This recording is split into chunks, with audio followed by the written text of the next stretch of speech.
2 जून 1947 जब दिल्ली के एक कमरे में करीब दर्जन भर लोग मिलकर करोड़ों लोगों का भविष्य लिखने जा रहे थे। करीब 1.5 दशक से मुस्लिम लीग जिस पाकिस्तान की रट लगा रही थी, वो आज कागजों में उनके सामने सच होने जा रहा था। सिर्फ 2 हफ्तों में भारत के खंडित होने की योजना पर मोहर लग गई। भगवान राम के बेटे लव का बसाया लाहौर, ढाकेश्वरी माता का तीर्थ ढाका, गुरु नानक देव जी का जन्म स्थान ननकाना अब 2 टुकड़ों में बंटने जा रहा था।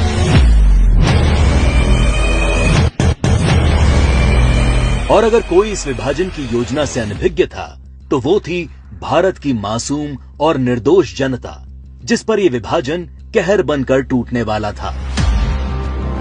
1947 को अंग्रेजों द्वारा किया विभाजन देश का पहला विभाजन नहीं था। अंग्रेज इससे पहले 1905 में भी बंगाल का विभाजन कर चुके थे, लेकिन उस विभाजन का पहले बंगाल में और फिर पूरे देश में इतना मुखर विरोध हुआ कि अंग्रेजों को 1911 में अपना फैसला वापस लेना पड़ा था। विभाजन का जो काम अंग्रेज 1905 में नहीं कर पाए, वो 1947 में करने में कैसे सफल हो गए? तो जो बात 1905 के बंगाल को 1947 के भारत से अलग बनाती है, वो है कांग्रेस पार्टी, मुस्लिम लीग और भारतीय कम्युनिस्ट। 1905 में बंगाल विभाजन के विरोध के बीच ही 1906 में मुस्लिम लीग का जन्म संयुक्त बंगाल के ढाका में हुआ। बंग भंग आंदोलन के बाद जन्मी मुस्लिम लीग ने 1909 में मार्ले मिंटो सुधार के नाम पर पृथक निर्वाचन प्रणाली मांग से शुरू करके अगले 30 साल में अलग इस्लामिक राष्ट्र पाकिस्तान के नाम पर भारत को मजहब के नाम पर बांट कर रख दिया।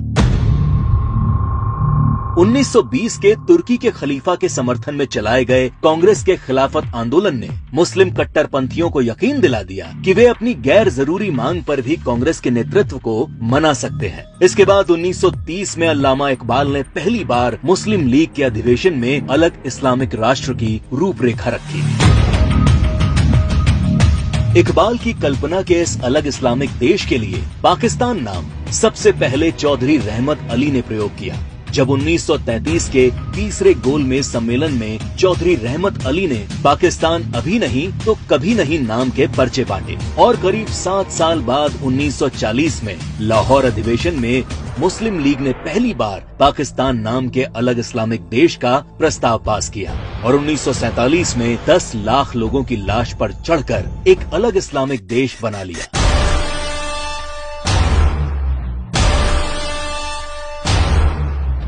और जिस भारत ने 1905 में बंगाल का विभाजन नहीं होने दिया, वो भारत 1947 में भारत विभाजन नहीं रोक पाया, क्योंकि कांग्रेस के जिन नेताओं पर लीग के सामने खड़े होने की जिम्मेदारी थी, उन्होंने अंत समय में बिना भारत के लोगों को विश्वास में लिए विभाजन का प्रस्ताव स्वीकार कर लिया। देश तोड़ने के इस खेल में एक हिस्सा भारत के कम्युनिस्टों ने भी निभाया, जब कम्युनिस्ट नेताओं ने भारत को 14 राष्ट्रों का समूह बताते हुए भारत विभाजन को मुस्लिम राष्ट्र के आत्मनिर्णय का अधिकार बता दिया। साल 1945 में अग्रणी कम्युनिस्ट सिद्धांतकार कॉमरेड जी अधिकारी ने मुस्लिम लीग की मांग को न्याय संगत बताते हुए एक थीसिस दी। उनके शब्दों में 1940 से कम्युनिस्ट पार्टी ने ये देखना शुरू कर दिया कि तथाकथित सांप्रदायिक समस्या वास्तव में बढ़ती राष्ट्रीयताओं की समस्या है, जिसे आत्मनिर्णय के अधिकार के माध्यम से हल किया जा सकता है। यदि हम इसके प्रगतिशील सार को देखें, तो पाकिस्तान की मांग वास्तव में पंजाब, पठान, सिंध, बलूचिस्तान और पूर्वी प्रांतों की मुस्लिम राष्ट्रीयताओं के क्षेत्रों के आत्मनिर्णय के अधिकार की मांग है।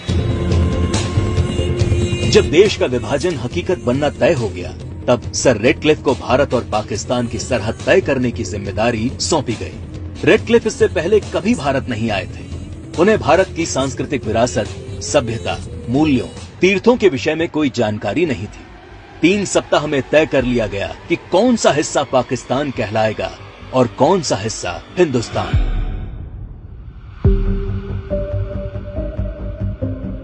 सदियों से एक जैसे इतिहास, भाषा, बोली, खान पान लिए रह रहे लोग, गांव और शहर रातों रात 2 देश बन गए।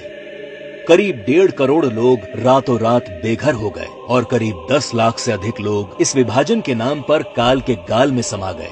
ये विभाजन जिसने आगे चलकर पूर्वी पाकिस्तान में एक नए नरसंहार को जन्म दिया। शहर के शहर रातों रात खंडर में बदल गए। शहर दर शहर दंगे और आगजनी शुरू हो गई।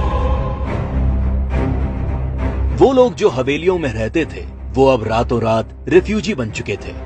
अपना सब कुछ लुटाकर लोग सड़ी गर्मी और बरसात में मीलों तक फैले काफिले हजारों की तादाद में अपनी जान बचाकर चले आ रहे थे। सबसे बुरा हाल महिलाओं का हुआ, जिन्हें इस विभाजन की सबसे क्रूर कीमत चुकानी पड़ी।